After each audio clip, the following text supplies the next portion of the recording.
Halo, assalamualaikum warahmatullahi wabarakatuh, teman-teman. Nah, kali ini aku mau kasih beberapa tips gimana caranya biar resto kita bisa gacor ya, teman-teman. Kita buka aja langsung Grab Merchant-nya. Kemudian, nah ini beberapa orderan resto aku yang belum diambil, yang belum disiapkan, baik yang sudah disiapkan, teman-teman. Nah, terus ini beberapa orderan yang sudah selesai. Nah, hari ini tuh agak sepi ya, teman-teman, karena mungkin bertepatan dengan Agustusan, 17 Agustusan. Orang-orang masih sibuk pada lomba, jadi orderan Grabnya masih datar-datar aja, beda sama hari minggu-minggu sebelumnya. Tapi nggak apa-apa, ini udah lumayan banget, tetap disyukuri ya, teman-teman. Nah, ini aku liatin orderan yang kemarin. Ini beberapa orderan yang selesai kemarin dan aku kasih lihat di minggu sebelumnya. Nah, ini pesanan di minggu sebelumnya, ini juga belum seperti biasa ya, teman-teman, masih agak sedikit ada penurunan di bulan Agustus ini, nggak tahu kenapa, tapi nggak balik lagi, kita tetap disyukuri ya, teman-teman.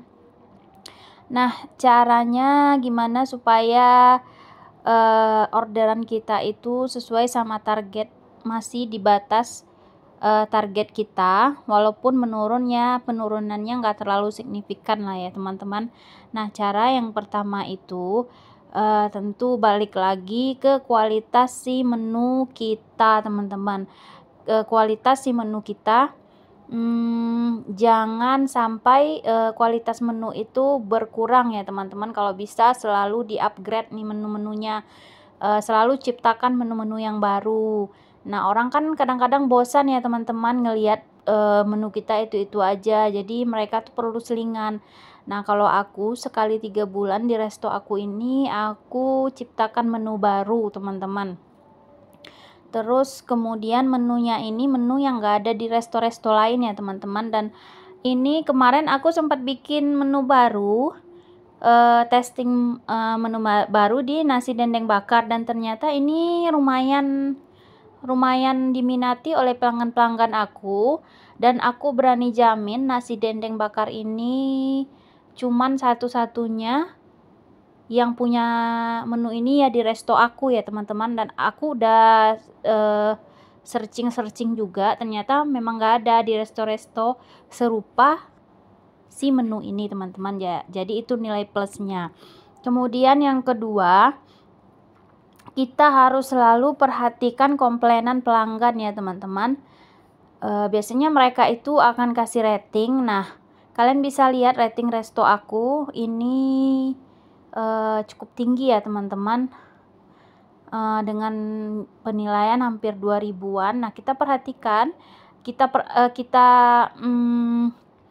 mereka komplain, kita bisa hubungi pelanggannya, kemudian kita revisi nih.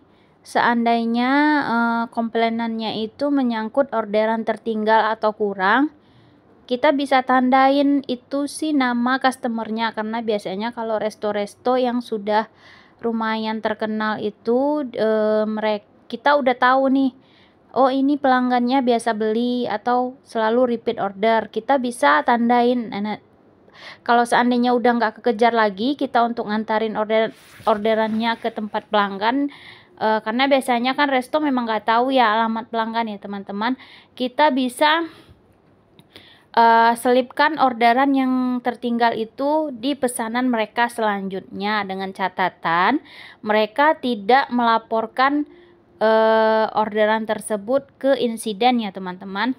Kemudian kayak kalau GrabFood sekarang itu udah nggak tersedia lagi nomor pelanggan ya, teman-teman. Seperti beberapa bulan yang lalu itu masih tersedia nomor pelanggan, jadi kita masih bisa hubungi pelanggan lewat chat WA atau telepon ya, teman-teman. Nah, sekarang kan udah nggak ada lagi tuh. Tapi buat teman-teman yang sudah hafal customernya, tentu bisa dihubungi ya, teman-teman. aku masih save nomor-nomor pelanggan-pelanggan setianya aku. Jadi seandainya mereka ada keluhan, mereka bisa langsung ke menghubungi aku lewat WA. Nah, yang paling penting lagi itu kalian sisipkan di menu salah satu kategori menu ini kalian sisipkan nomor komplain, teman-teman. Nah, kayak aku di sini aku kasih garansi kekurangan bisa hubungi. Nah, kita lihat di sini. Nah, kita lihat di sini, kalian bisa tiru ya teman-teman, gak apa-apa banget kalau kalian mau copy paste ini.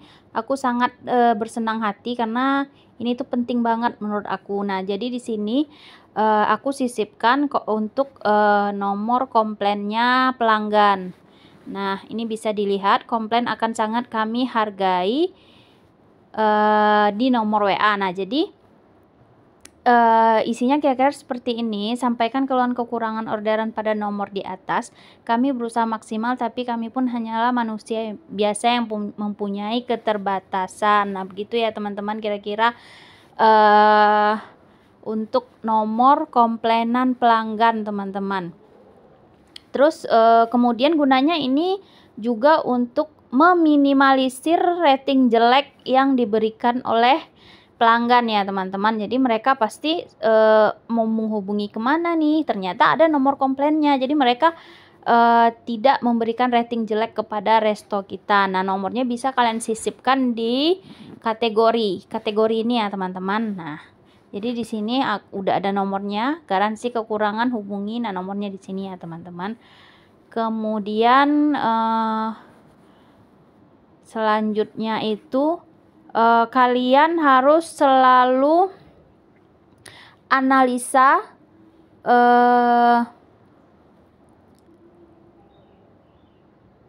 GrabFood yang untuk konsumen ya teman-teman. Jadi itu dilihat resto-resto mana aja yang lagi naik daun, itu kita bisa analisa mereka kelebihannya di mana aja, menu terlarisnya mereka apa, kita bisa tiru. Tapi dengan catatan ditiru itu jangan plek ketiplek ditiru ya teman-teman, harus dimodifikasi. Seperti misalnya yang terlaris itu ayam geprek. Nah, ayam gepreknya mereka itu seperti apa, kita juga bisa order. Nah, kalau biasanya aku akan order menu-menu yang terlaris di GrabFood itu ya teman-teman. Nanti aku akan coba nilai dari segi rasa, terus aku akan coba modifikasi. Nah teman-teman, itu dulu. Semoga kalian selalu dilindungi dan selalu diberikan rezeki yang berkah, dan semoga ini bisa kalian jadikan referensi untuk menaikkan traffic atau penjualan resto kalian di GrabFood. Terima kasih teman-teman. Assalamualaikum warahmatullahi wabarakatuh.